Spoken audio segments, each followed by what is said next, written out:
Well folks, I finally got out to Epic Universe this summer, and let me tell you, there was a lot to unpack with this park. My thoughts on Epic can be summed up in one phrase: impressive, but not perfect. Well, not yet anyways. Throughout this video, I'll be going through the pros, cons, tips, tricks, and everything in between. Let's begin with the entry experience. Epic is located on Kirkman Road, just south of the older parks with nothing but buses connecting them.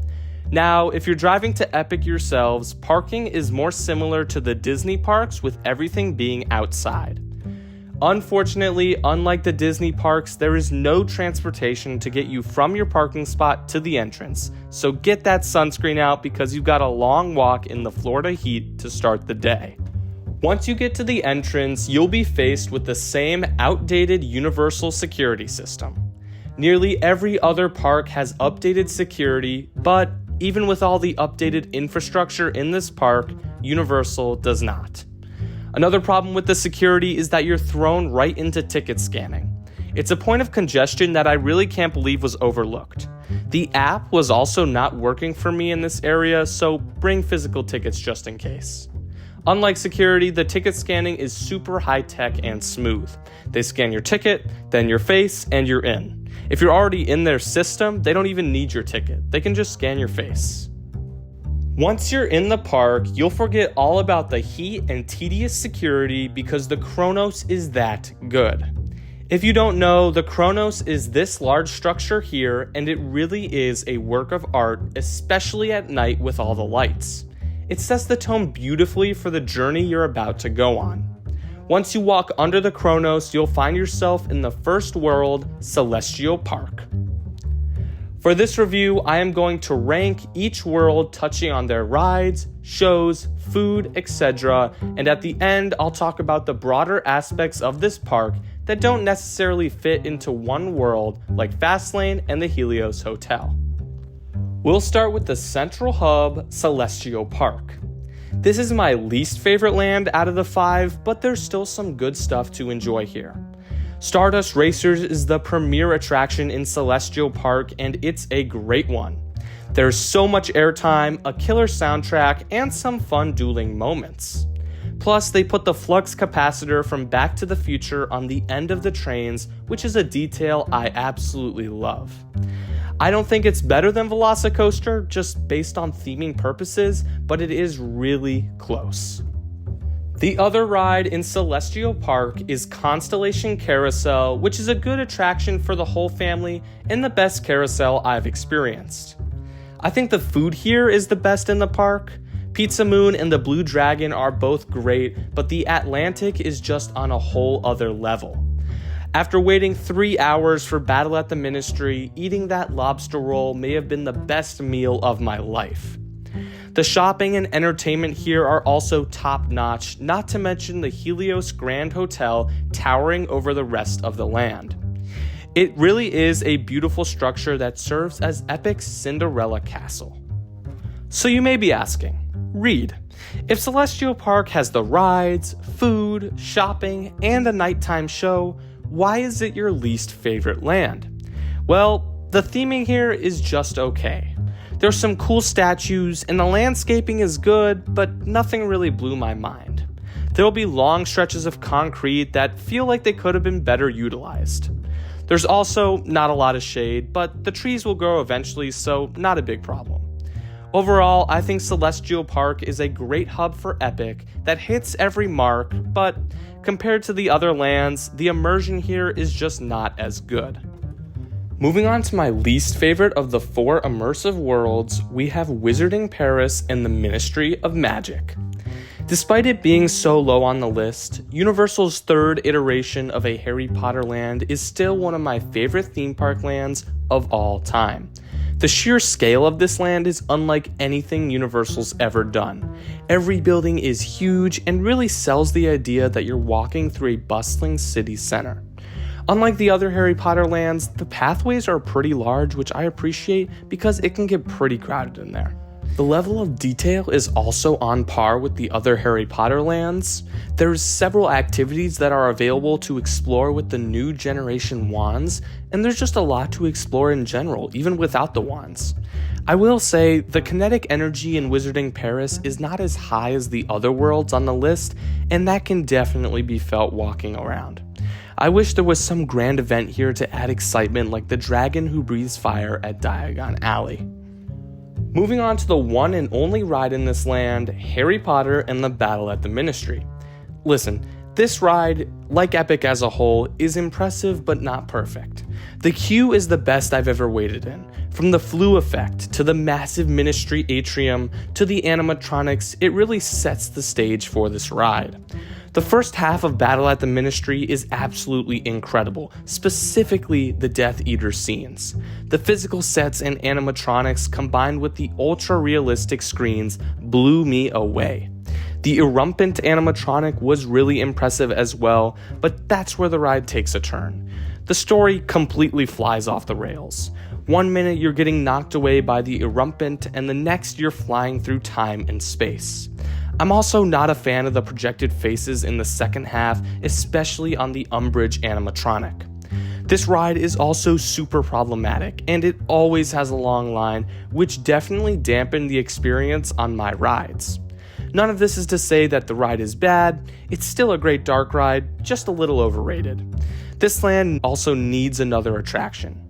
If Wizarding Paris gets an e-ticket dark ride or coaster, I could see this land being moved up a few spots. While there isn't another ride in Wizarding Paris, there is a show called Cirque Arcanu. Even though this is based on the inferior Fantastic Beasts movies, I still really enjoyed it. The effects and performances in this show are great. The moment when you enter Newt Scamander's suitcase is jaw-dropping, and there's even a pre-show which was not expected but still welcomed. It's definitely worth checking out. I never ate in this land, but from what I heard, all the food is great, especially the new butterbeer products. I do wish that there was a sit-down restaurant here, kinda like the one at Epcot's France, but Café Le de la Sirène isn't a bad anchor food spot. The interior is beautiful, and like the rest of the land, it's huge. Of course, with it being a Wizarding World land, the shopping is great while still being unique to this Harry Potter iteration, which is key. I think if you're going to make 3 lands based on the same property, they need to feel similar and different at the same time. This world does just that and completes a theme park trilogy that we probably won't see on this scale ever again. Overall, Wizarding Paris and the Ministry of Magic is a grand world that is ambitious in everything it does. There are some problems, but for the most part, that ambition pays off. Flying on into number 3, we have How to Train Your Dragon, Isle of Berk. I'm going to be honest and say that this was my least anticipated land, even below Celestial Park. I thought the movies were good, but I didn't feel any nostalgia from them, so I had no real desire to even step foot in this land. Luckily, I did, and I'm happy to say that I was really impressed. This is the biggest of the 4 immersive worlds, and you can feel that walking in. You're greeted with a mountain, huge statues, and even a lake. That initial view is definitely one of my favorites in the park. In terms of theming, this land doesn't slouch either. Universal brought that cartoony feel of the movies to life with all the unique structures and artwork. Another huge pro of this land is the kinetic energy. There are dragon animatronics scattered about, and these aren't small animatronics either. Some of them are pretty impressive and can breathe fire or even snow. It also helps that all 3 of the rides are outdoors, adding to that energy, despite not all of them being great experiences. I think this land has the second worst ride collection, only above the one-ride Harry Potter land. Fire Drill is one of the worst rides I've ridden at a Universal park. The theming is alright, but the ride mechanics here just don't make sense. The water cannon doesn't even reach some of the targets, and when it does, the water pressure isn't high enough to flip them.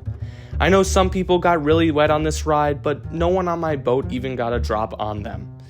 Now, I didn't go on Dragon Racers Rally, but from what I heard, it has good views and a short cycle, so not much added there. The saving grace of this ride collection is Hiccup's Wing Gliders. This is the perfect family coaster, and I know, Hagrid's is right next door, but I think Hagrid's is a little too intense, while Hiccups is just the right intensity. It's butter smooth, and the launches are surprisingly punchy.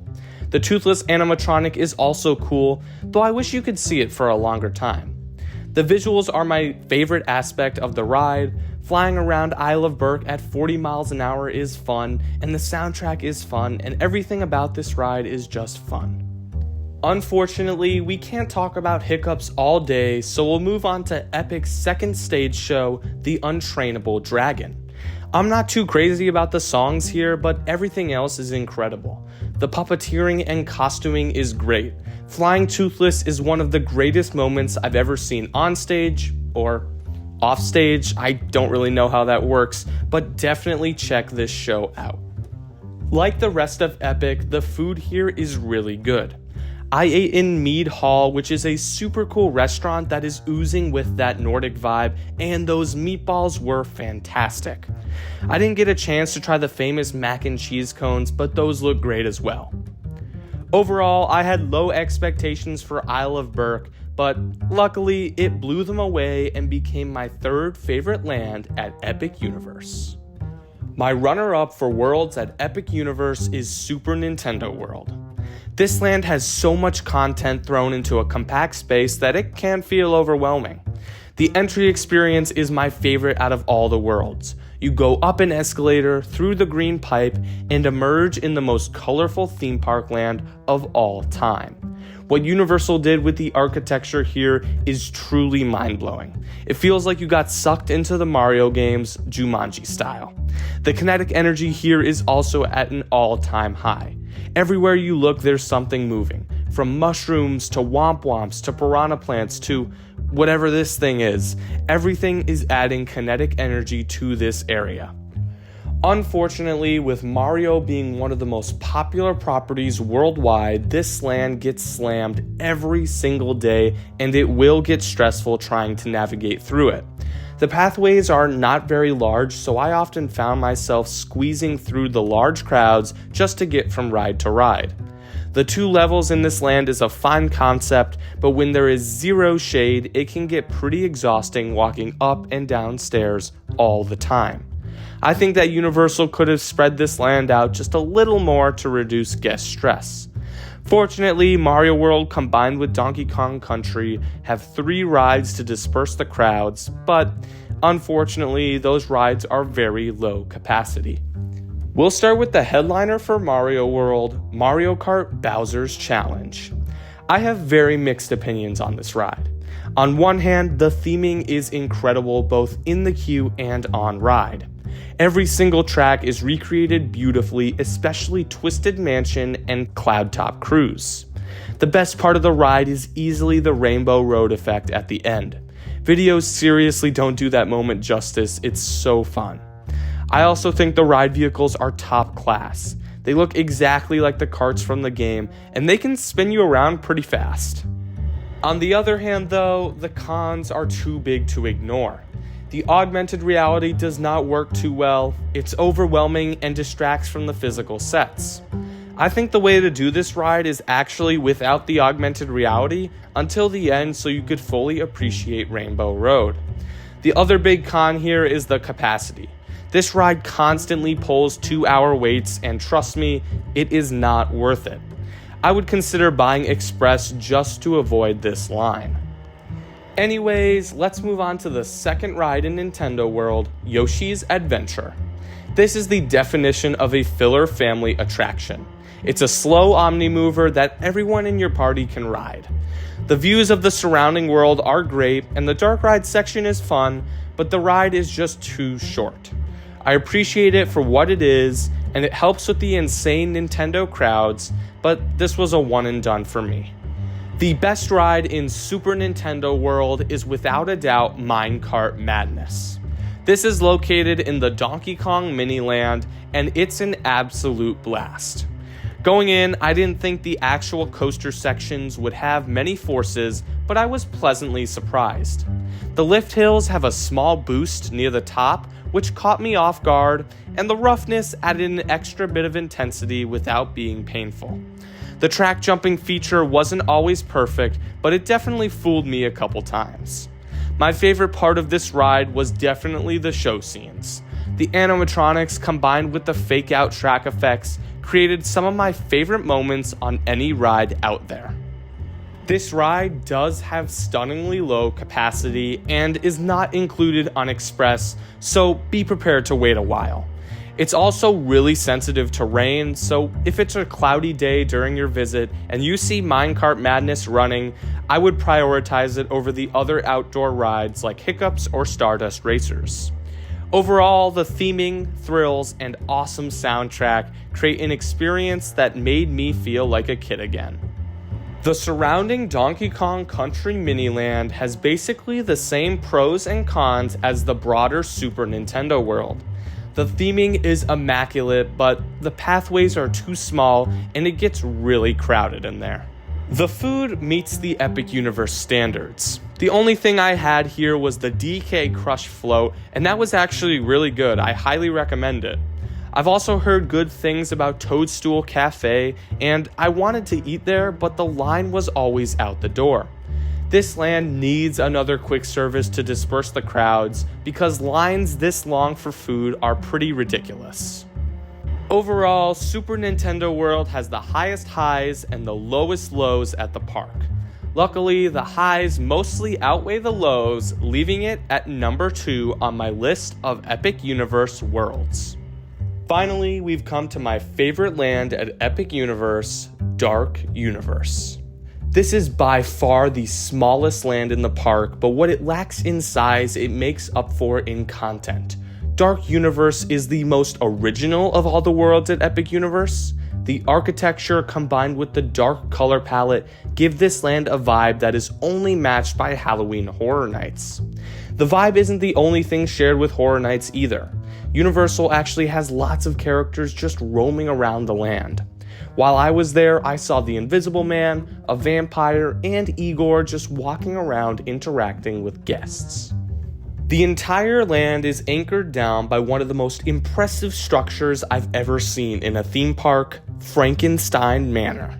This castle is huge and really ties the rest of Darkmoor into the story of Monsters Unchained.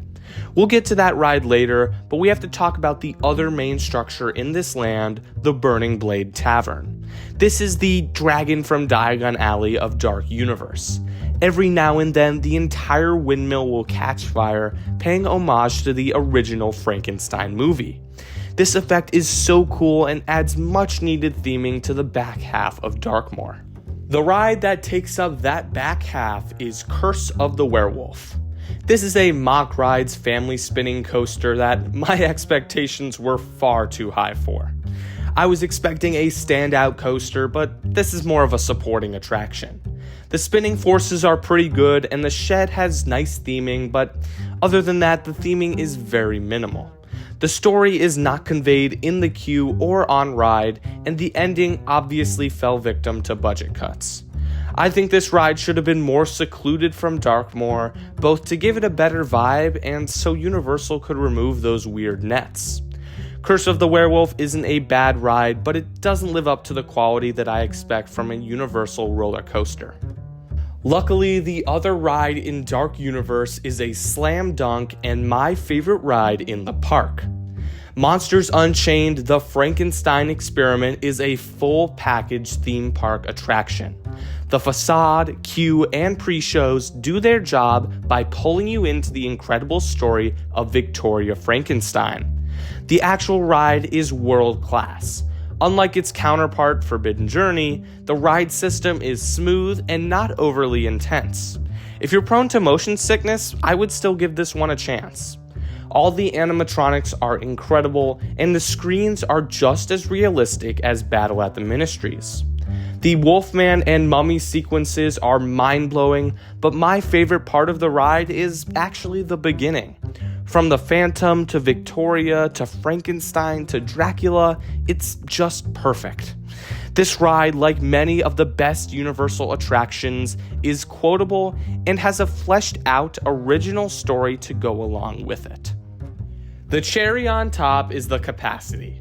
It's so good that Monsters Unchained is the first ride at Epic to hit 1 million riders and only has an average wait time of 27 minutes.